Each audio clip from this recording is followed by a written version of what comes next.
Good afternoon, ladies and gentlemen. I would like to welcome you to this very important meeting today, Tuesday, November 7th, 2017, in the city of Portsmouth City Council chambers. Madam Secretary. Thank you, Mr. Chairman. We will now have roll call. Please indicate your presence electronically.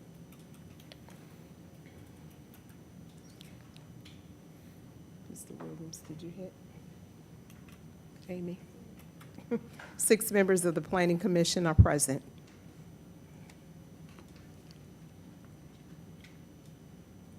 Commissioners, okay, you. Commissioners, before you are the minutes of the November 3rd, 2017 public hearing. October. October 3rd, what did I say? November. October 3rd, 2017 public hearing. If there aren't any changes, we are in need of a motion. Mr. G. Commissioner G. I move for acceptance of the minutes as presented. Commissioner Youngblood. I second. We have a motion and a second, and you will be voting electronically.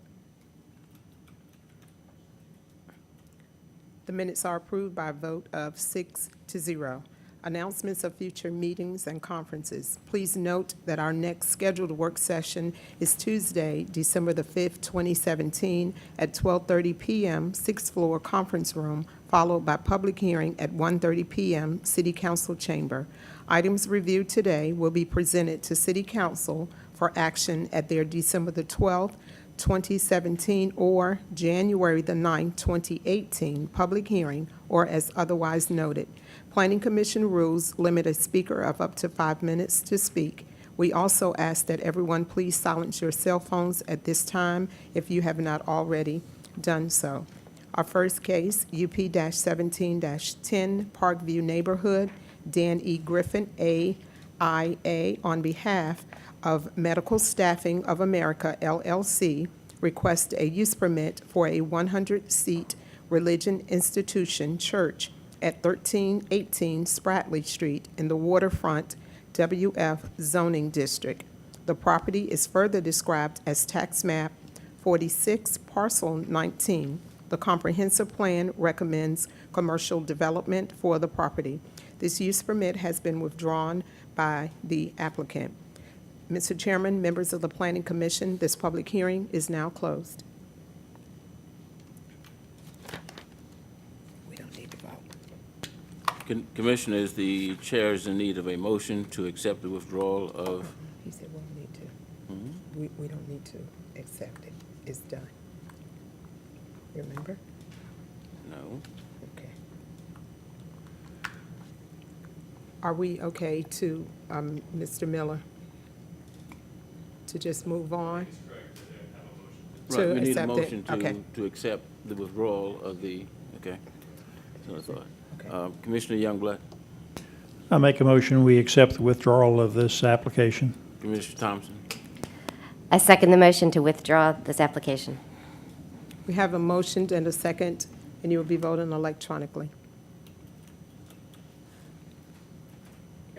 6 members of the Planning Commission have accepted the withdrawal of this application.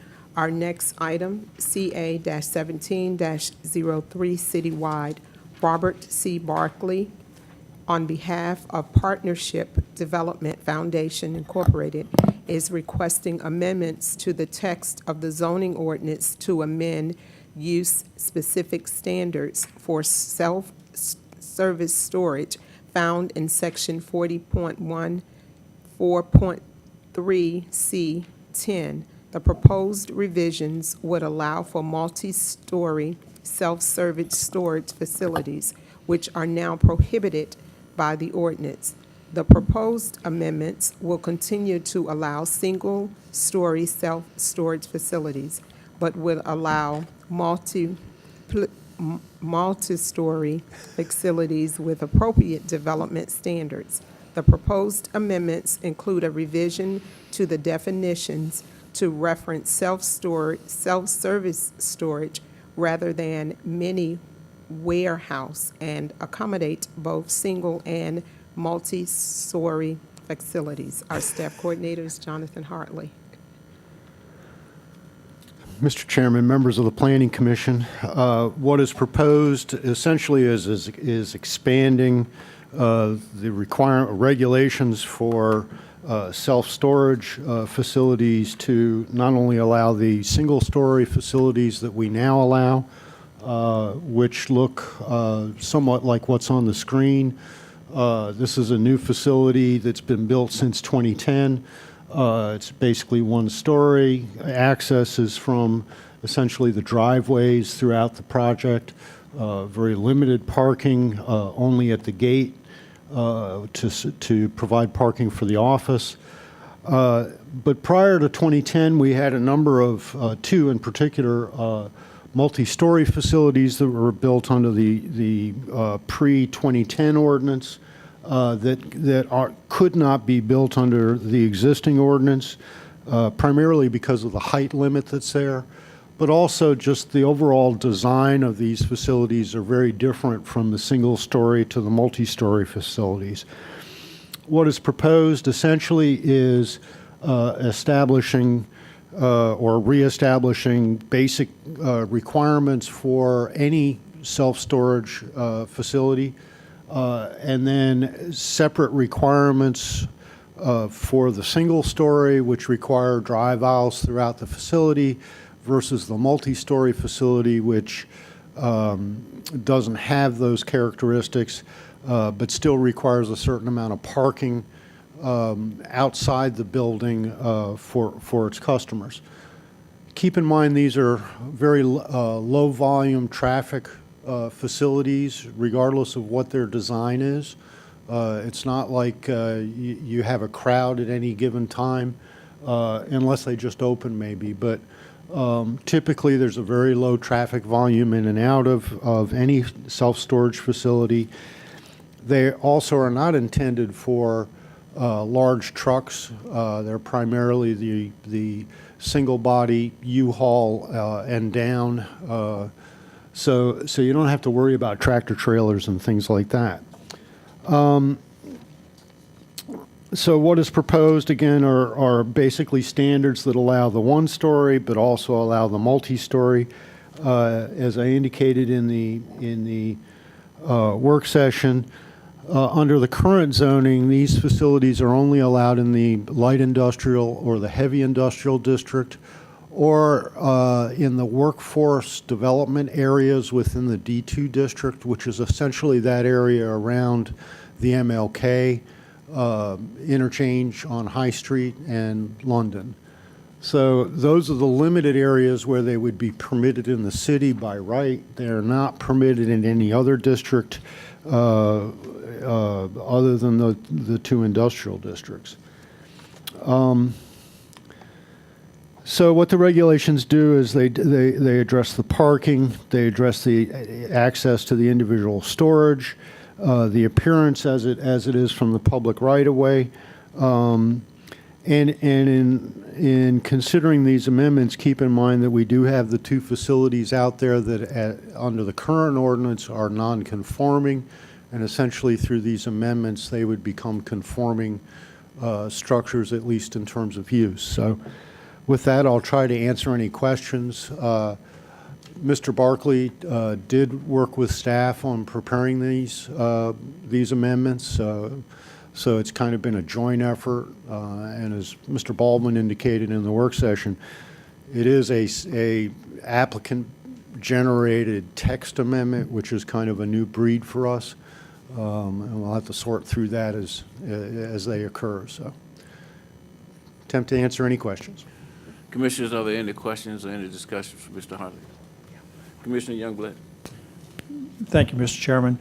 Mr. Hartley, would I be correct in saying that this proposed amendment is correcting an oversight in our current code, i.e., we changed the code and basically created two properties that were non-conforming that were already there, and so now we're kind of correcting that mistake. Is that an accurate statement? That's an accurate statement, yes, sir. It was an omission or an oversight in 2010 when the ordinance was crafted and adopted. Great, thank you, sir. Commissioners, any additional questions or discussion? Madam Secretary? Thank you, Mr. Chairman. Ladies and gentlemen, this is a public hearing on item CA-17-03. I do have two registered speakers. Our first speaker is Robert Barkley.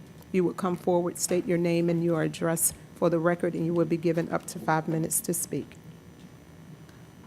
Thank you, Mr. Chairman, members of the commission. My name is Robert Barclay. My business address is 200 High Street, Suite 500, Portsmouth, Virginia 23704. And I'm here today to answer any questions you might have from the perspective of myself as the applicant on this property. I did work very closely with Mr. Hartley and the rest of the staff to develop this. And I do have a client who's interested in developing one of these facilities in Portsmouth. And he was also had input into this. But, you know, over time, the trend in self-storage has changed.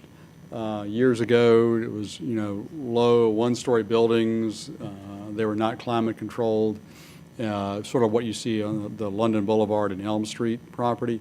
But now, as more people live in apartments and the population ages and people downsize, there's more need for climate-controlled storage. My mother has one of these units, a climate-controlled unit. When she moved out of her house, she still wanted some of her stuff. So we have furniture and photo albums and things like that in a climate-controlled storage unit. So I think if we don't make this sort of change, then really Portsmouth's going to miss the opportunity to have more of these type of facilities developed, and the marketplace need will just go elsewhere. So that's all I have. Thank you. Commissioners, any questions for Mr. Barclay? Commissioner Youngblood? Thank you, Mr. Chairman. Mr. Barkley, as a layman, not a designer or contractor, it would appear to me that what you're talking about is a higher density, or let's say a better use of our limited land space here in Portsmouth. That, from my perspective, we don't have a whole lot of empty space to deal with. We're not in a position to cordon off 20 or 30 acres of land to build a big storage facility. So it seems to me that going up makes an awful lot of sense. Is that your? I'd say your it's feeling very too? accurate. In particular, the climate-controlled units, and they tend to be multi-story structures. Portsmouth has very limited land area because of the high number of multifamily housing units and senior housing. There's a lot of demand in Portsmouth for this sort of thing, and primarily it is the multi-story climate-controlled Good. type of unit. Thank you, sir. Commissioners, any additional questions for Mr. Barclay? Thank you, sir. Our next speaker, W. Whitney Graham. You will come forward, state your name and your address for the record, and you will be given up to 5 minutes to speak. Good afternoon, Planning Commission. My name is Whitney Graham. I reside at 1800 Churchside Lane in Virginia Beach, and I own a company called Graham Real Estate. We're a developer, and we have a management company called My Storage. I stand by to answer any questions you may have. Commissioners, any questions for Mr. Graham?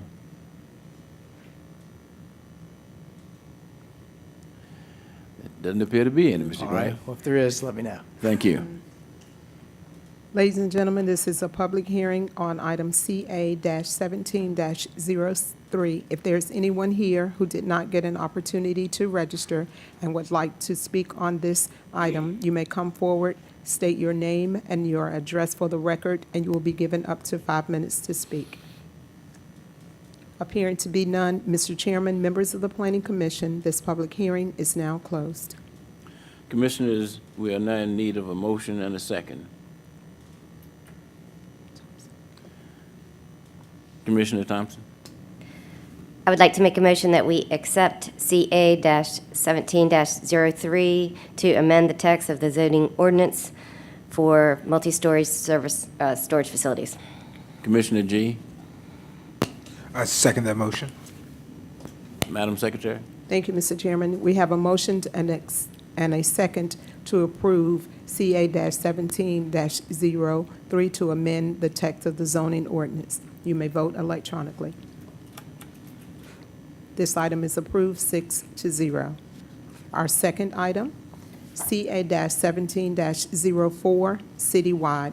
The City of Portsmouth proposes to amend the text of the zoning ordinance to repeal and replace Section 40-1-5.11 signs, which sets out the standards and requirements for all forms of signs, permanent and temporary, and consolidates all sign provisions into a single location within the zoning ordinance.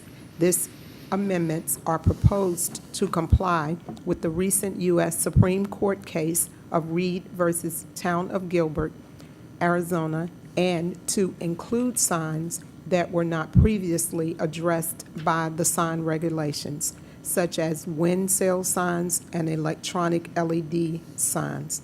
Our staff coordinator, John Hartley.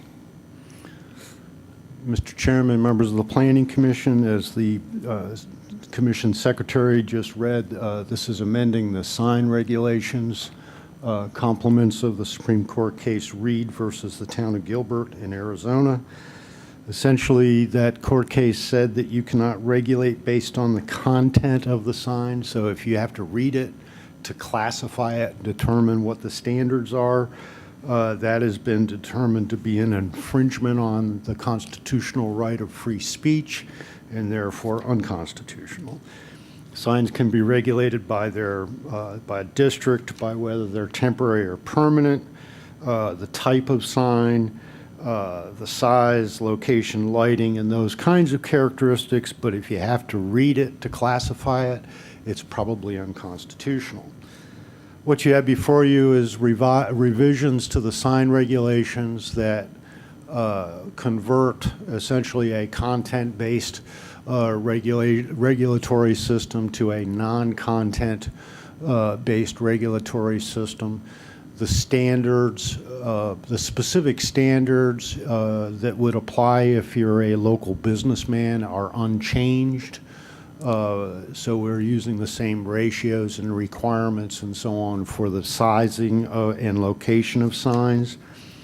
So really what you have is a different classification system within this, within the same regulatory requirements that we have today. Also, the Secretary mentioned there are some signs that have come on the scene since the sign ordinance was last amended in 2009. A number of things also are accomplished in that there's a comprehensive set of definitions, a clear distinction between temporary and permanent signs. We've incorporated the D1 and D2 sign regulations into a single location in the zoning ordinance. We've reestablished, per se, an alternative sign plan that would go to the Board of Zoning Appeals should somebody require alternative sign standards. The last one that we had of that nature was the Kroger Shopping Center or Kroger Marketplace, Midtown Marketplace, which established their own sign regulations. Just to emphasize a couple of other things, one of the things, there are three things that we discussed that were still outstanding as of the last time we met. One was the sign area, and we've determined that we do not want to regulate color, primarily because of the way color is used in a sign band across the front of a building. Political campaign signs are always a challenge, given that today is election day. We all know how many signs are out there and what they all say, but again, you have to read them to regulate them. State code has a very specific provision in it that basically says we cannot regulate political campaign signs any differently than yard signs. That becomes particularly complex in a community like Portsmouth, where we have multiple offices at different levels, We do not have a district or magisterial district or ward system. So you have multiple people running for the same seats. So it becomes much more complex in Portsmouth than it might in some other communities. And then in terms of the overlay,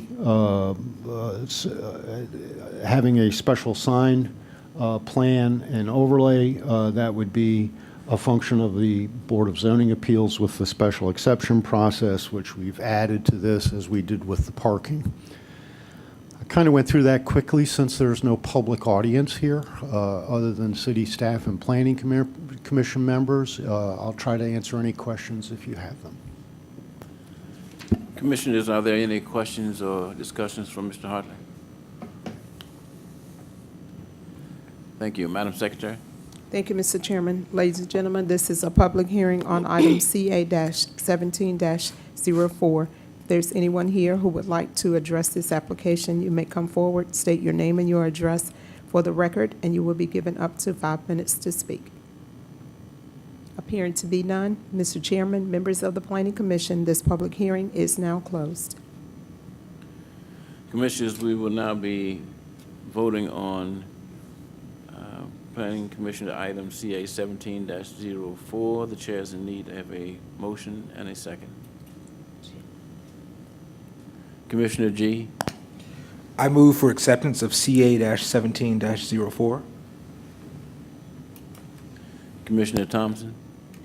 I second that motion. We have a motion and a second, and you will be voting electronically. This item is approved by a vote of 6-0. Madam Secretary, I believe that concludes our agenda for today. Is that correct? That is correct. Commissioners, will there be any further business? Mr. Baldwin? No, sir, just want to wish everyone a happy Thanksgiving when we get to it, and we'll see you in December. I would like to echo Mr. Baldwin's comments. If you have not also voted today, please take the opportunity to go and get out there and find your line. There being none, this meeting is now adjourned.